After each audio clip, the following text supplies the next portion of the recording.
Now, point number 4, all the visas don't always get used up in that initial lottery process. For example, in 2020,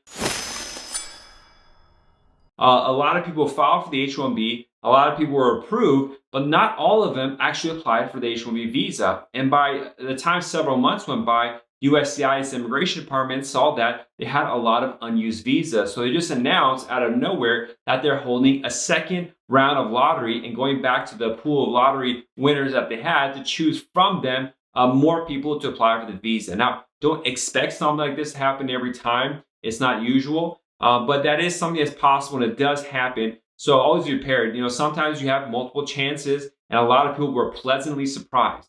Now, one negative that we saw during the Trump administration is the extended delays in approving the H-1B. For example, in April 1st, and they filed the case and got the ball rolling, the government shut down premium processing, the ability to get a faster decision on it.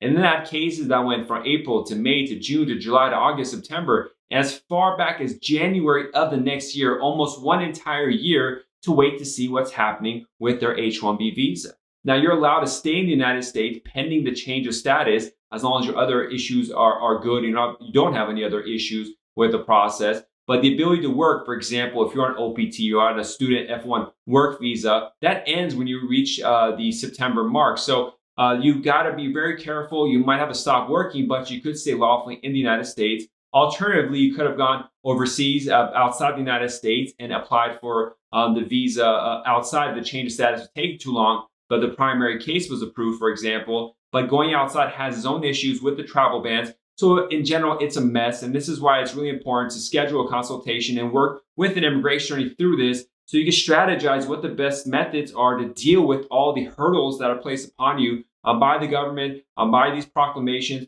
maybe by COVID-19 and anything else that'll pop up in the future that we're not expecting.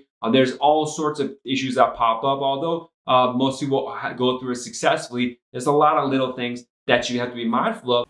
I hope you enjoyed this educational video. We have a second channel with much more information as well at JQK Immigration Clips. Please check that out. Also, you'll find our social media site has a lot more videos, images, and information about the U.S. immigration process. Please check those out on the various social media websites.